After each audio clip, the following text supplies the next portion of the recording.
And everybody was like, dude, you're crazy. You're not going to sell these things for that sort of money. Was there a point where you thought it wasn't going to work? Yeah, there was many. Yeah. There was many points I thought it wasn't going to work. Yeah.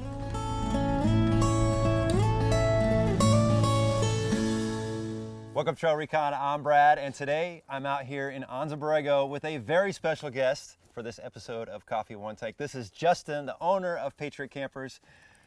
And brother, we have been having an amazing adventure for the last 3 days, coming to beautiful spots like this. Yep. And what I wanted to do was grab a cup of coffee this morning, turn it on, and just riff about kind of your history. Yep. Talk about the adventure you've been having. Yep. And most importantly, why you have a pink coffee cup. The pink coffee cup, it kind of comes from, Sarah tries to pull my attitude down a little bit sometimes. And I think the beard, you need to offset it a little bit. Yeah. And sometimes when she needs to bring me back down to town, she hands me my pink coffee cup. That's also bad, I love it. Guys, so we have been out exploring, and you went to SEMA. Yeah. And you gave me a call and said, hey, we're coming down, we want to come hang out with you guys. And so Marco, your entire family are behind the cameras here. Yep. We've been showing them around. Before we talk about this adventure, because I want to take a deep dive into how it's been going for you, I want to kind of rewind a little bit into your history. How did you get into adventuring and off-roading? Look, it definitely started for me, the adventuring and off-roading, prior to Patriot Campers. It really came from trying to find something I could do with my family, with young kids. I didn't really get into camping until I had kids. Okay. I didn't go camping much as a child. I mean, my dad took us away very, very rarely, but camping for us was, tins of baked beans on the beach for one night, you know what I mean? And we had fun doing it growing up, but we were never a big camping family. And when we had the kids, and Sarah and I had the kids very, very young. We were really young when we had the kids, and for us going to theme parks on the weekend and that sort of stuff wasn't really an option. Yeah. So we used to take the kids away camping, and our friends all got involved in it at the time. We were the first ones out of our friends to have kids. And it was just something that we could do with the family. We could go away and spend weekends together and let the kids run amok and get dirty and be kids. And that's where our passion for off-road kind of came from. That's where it all started for us. So when you were camping out with the family, was there a moment that inspired you? It was like, a trailer is a great option. Was there a moment? 100%. Our friends started buying camper trailers, and we were the guys that we didn't have a fridge. We used to have an ice box. We had a canvas tent. The first tent that we actually ever bought with the kids, I'm having a little flashback, it was like a teepee Indian style tent with a single pole, and the whole 5 of us used to get inside this tent, and we'd have big ice chests in the back, and I'd have to run into town every day or two to fill the ice up. And then our friends started buying camper trailers, and they kind of introduced us into that. And we eventually ended up buying one as the kids started getting a little bit older, but we bought a camper trailer that was, like 6 meters long, and it weighed 2.5 tons. And I think you've gotten to know me well enough now. I like to adventure, right? I like to do things people say you can't do, right? I like to get out to that spot, or, if you might get bogged, well, let's try it and see if we will or won't get bogged. That's kind of my style, right? And we found that this camper trailer that we bought, it was just too big, it was too heavy. Sarah and I used to fight every single time we set the thing up or packed it down. And it was like a proper fight, like sit in the car and not talk for 2 hours, over something insignificant. You're frustrated and you've got the kids and all the rest of it. And we just thought that we could do it better. I've got a sheet metal background. I'm not a qualified engineer, but I have a very strong engineering background. My family's very mechanical and very industrial. And I designed the first Patriot camper, and I designed it for me and Sarah and my 3 kids for exactly what we wanted. And it was the nirvana situation of what a camper trailer should be, in our opinion back then. It could do everything that a 6 meter, 2-ton camper trailer could do, but it could do it in a 3 meter package that weighed under a ton that I could tow anywhere and not have to disconnect, When you got young kids, like packing up camp in the morning to go on an excursion for the day, that's a big effort, you know what I mean? Packing all this stuff into the car and then leaving your trailer back at base camp, and kind of thought, well, what if we could bring the trailer with us everywhere? What if we could go out for a day adventure and set up real quickly and cook a nice lunch and have everything that we needed for the kids on board, and then we could quickly pack it down and continue on our adventure? Why can't we do that? And that's where the concept for Patriot Campers was born. So the first trailer was for you. It was for us. You just built it was a do-it-yourself, built for your own nobody trailer. else, no commercial intention, no intentions to build a second one. So how did that evolution take place, going from for yourself now building it for other folks? Oh, I built the first one, and we went on the first trip, and my best mate who was with me at the time, who I kind of spitballed the ideas when I was designing it and all the concepts, and he was really heavily into camping. Good mate of mine, Matty, who was in the first couple of seasons of Patriot Games.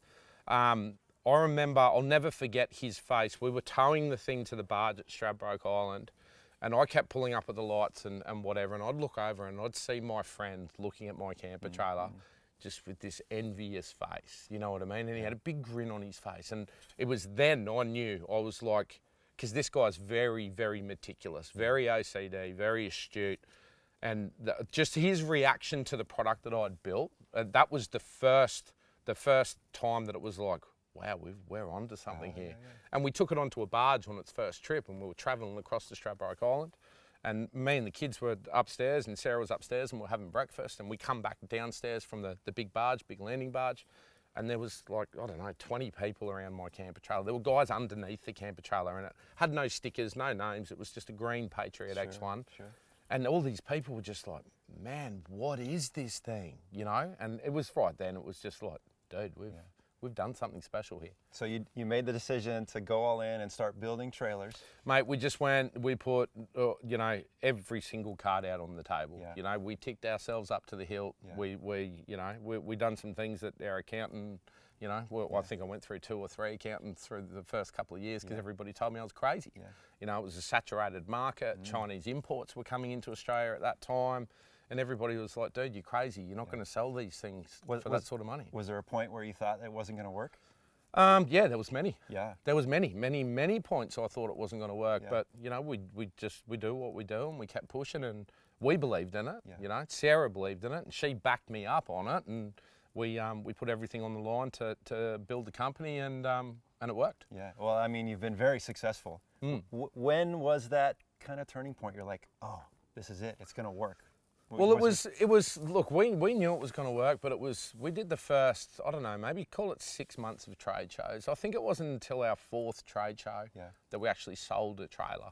So we went to like 3 trade shows to get them out in the public and get the public reaction, and we never sold one. And we were starting to get pretty deep into it, and there were those moments where it was like, dude, this isn't going to work. And then we went to the Melbourne 4x4 show. And I think the Melbourne 4x4 show that first weekend, I think we sold 3 trailers in one weekend after 6 months of not selling one. Yeah.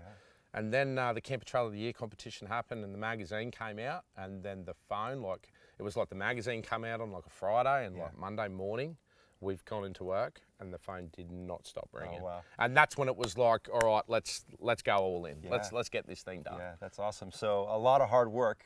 But a little bit of luck getting... Oh, look, definitely. A lot of perseverance, a lot of hard work, a lot of sacrifices, but definitely some luck as well. Yeah. But the market decides, right? And ultimately, when a new product and a concept comes onto the market, it's the market that decides the success. So there was obviously something in it that other people saw, or there was a requirement for that product in the market. Yeah. And there were just so many people just like us. Yeah. What year was that? That was 2000. It was 2013 was the first build. Yeah. 2014 is when Patriot Campers launched. Okay. So now fast forward 8 years. What is Patriot Campers now? Patriot Campers now it's a bit of a beast. Yeah. It's definitely a beast. It's not. We would never ever in our wildest dreams ever thought that first camper trailer would have got us to ultimately sitting here with you, right? And everything that's happened in between. So we've now.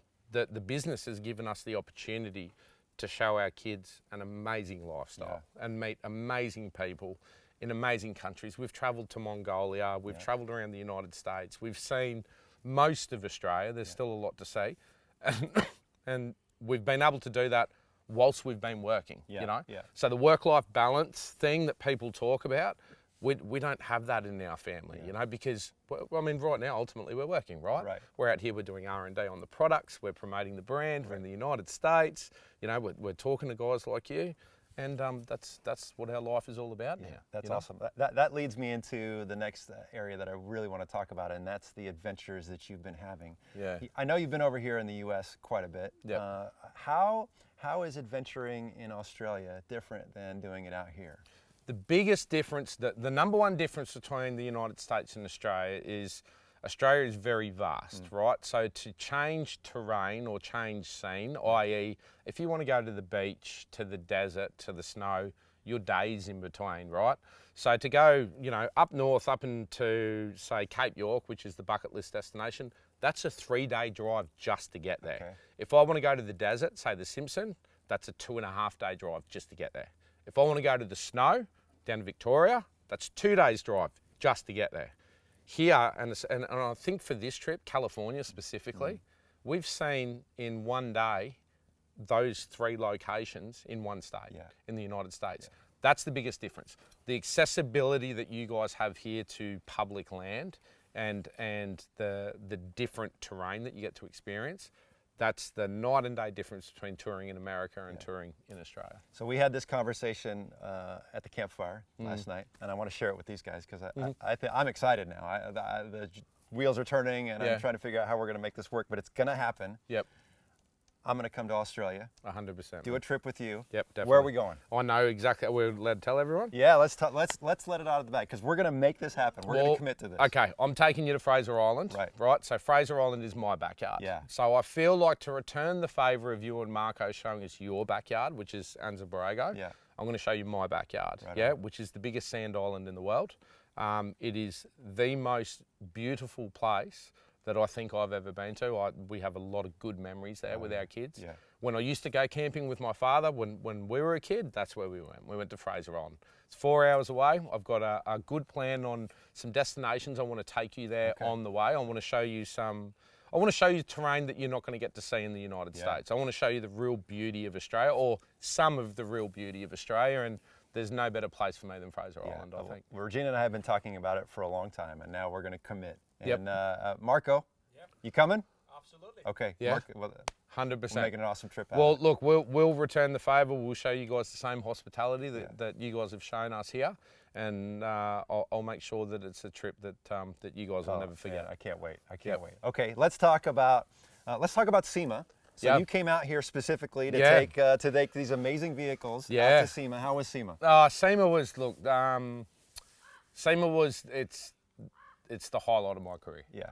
That's like the pinnacle, the top of the top of anything that I've ever done, was to have the opportunity to be invited out here from a company like Toyota USA, because ultimately they're the guys that got us here, right? Yeah. They brought us out here to show off my boys' car, you know, first and foremost. Yeah. You know, my boys, as you know, they've just turned 18. They started building this old farm truck when they were 16 years old with some amazing people that I have back at Patriot Campers that are just as passionate about this lifestyle and probably more passionate about the brand, or as passionate about the brand as we are. And they got behind the kids, and you know, the boys built this amazing truck, and we've been recognised by, you know, Toyota globally, and they brought us out here, and look, being on that booth up there with the 3 trucks, you know, the black truck, the first truck I ever built, you know, in 2015, the Mega 6, and obviously the FJ on that booth, and watching my kids, you know, roll the red carpet on opening night for SEMA, like, man, it's just like,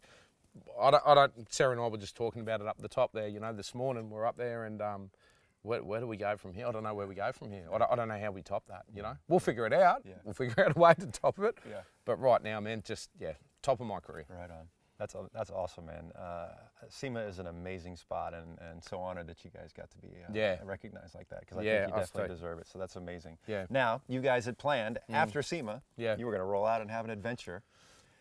Let's talk about how you ended up to this spot. I'm pretty sure you told me months ago, don't do it, and you were like, dude, we were going. I don't want to say where we were going, because I'm not. You know, I'm not sitting on the fence. I'm tipped over the fence. You're taking me there, right? Yes. You and Marco are going to take me to this destination. So keep an eye out for that later on. I'm not going to say what it was.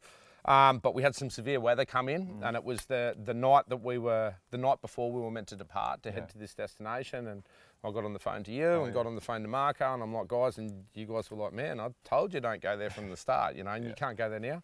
So obviously we relied on some advice from you guys, and sincerely appreciate that. Absolutely. So I think we were texting and sending GPX maps to each other for like 12 hours straight, like through the night. And so we got the recommendation Mojave Desert was destination number 1.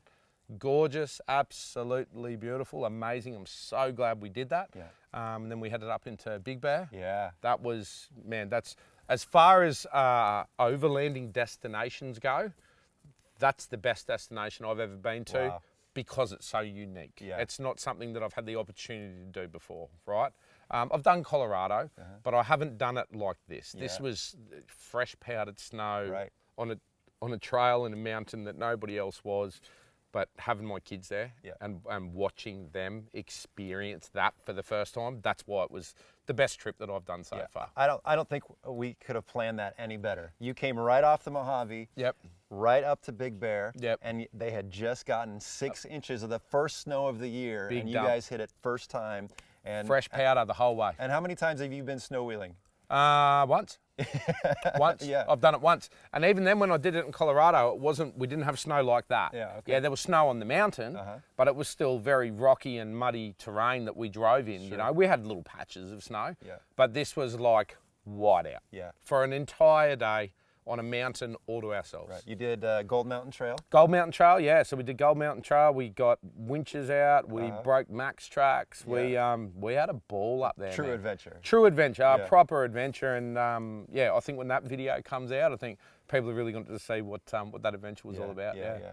And then you came down off the mountain because it was pretty cold, and so It we was found freezing. we found you a spot to camp that was a little Yep. warmer. Yep. And then Marco and I met up with you guys out here in the desert, and that's where we've been for the last 3 days out here in Anza Borrego. And this is, look, when you guys said Anza, actually it was Marco first. Marco was the first one we were at SEMA, and he's like, man, you got to go to Anza. And I was having lunch there at SEMA. I haven't told Marco this yet, so I hope he's not listening or he doesn't watch this video, but he's right there. Yeah. So I quickly Googled it and I looked at it and I was like, boring.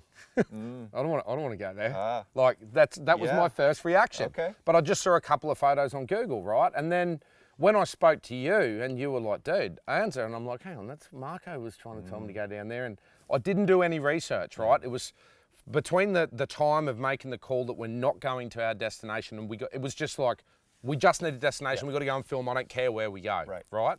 I did not expect this. Yeah. I did not expect this. If Marco would have explained it to me correctly, right? Yeah. Man, Anza is, it's gorgeous. Yeah. And it's even here in Anza, what we've seen in the short little trails that we've done, because I'm sure there's a lot more to explore here. Yeah. The terrain change even in here. Yeah. You know, the rocky canyons and then the mud hills and taking the kids through the caves on the first day. It's just, man, it's just a beautiful spot. We'll definitely come back here. I'd love to come back here, no cameras, to be honest with you. Yeah. I'd love to come back here 4 or 5 days and just enjoy it and, you know, sit around all day while Marco cooks food. Yeah, and, you know, sit around the campfire and tell stories, and it's just gorgeous. Yeah, gorgeous. It was fun watching your kids. It was like they were half their age the minute they walked in those caves because they were just having a blast. They turn back into kids, and you know, and they're sitting over here and they're listening to me and looking at me right now. But Sarah and I had this conversation this morning. We've watched all 3 of our kids change this trip. We've watched them all change. Yeah. The way the 3 of them work together now as a team, as like a little unit outside of mum and dad, has really been apparent to us this trip. But then when it's time to be kids, they're still kids, right? And you got to remember that, especially when you're traveling with teenagers. Yeah. And that's something that I've learnt the hard way. You know, we push really, really hard, like when we travel and we tour, and it's always a deadline and a schedule and big days and all the rest of it. But having those little spots to allow the kids just to be kids, I think Anza is an epic place to do it. Yeah, it's been a blast, and I'm so glad you guys have enjoyed it because it's put smiles on Marco and I's faces. Just listening to your reactions when we go like Sandstone Canyon and all those amazing spots, and you're just like, wow. I told you yesterday, by the end of the day yesterday, my cheeks were hurting. Yeah. Because I was smiling that much, you know, over the past couple of days. And like my cheeks were literally sore.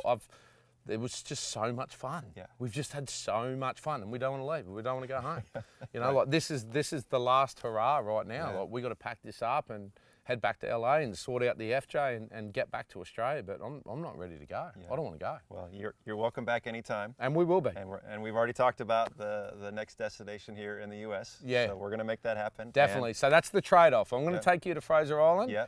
You're going to take me to conquer one of my dreams. Sounds good, man. Yeah. Well, buddy, thank you thank you so much for being a friend for a long time, and for making an awesome trailer that that Marco and I have been having awesome adventures in. So thank you. Keep doing that, man. Keep doing what you're doing.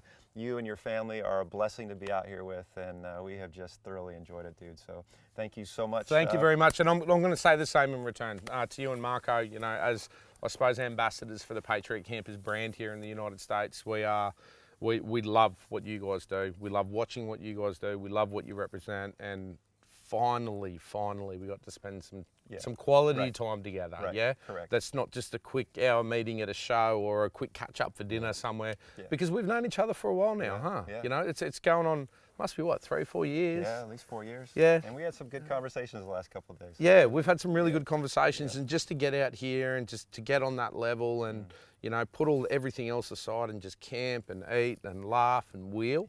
Man, it's been amazing, and we can't thank you guys enough, but we will repay you in Australia, I promise. I can't wait. Awesome. All right. Thank you, man. Guys, if you have not watched Patriot Games over on YouTube, you need to go check it out. They have filmed this adventure, but they have many other amazing adventures that I've enjoyed watching over the years that you guys will really enjoy. So go check that out, Patriot Games on YouTube, and obviously go check them out at patriotcampers.com and check out their amazing trailers. Thanks for hanging out with us with this Coffee One Take, guys. Until next time, we'll see you in the next video.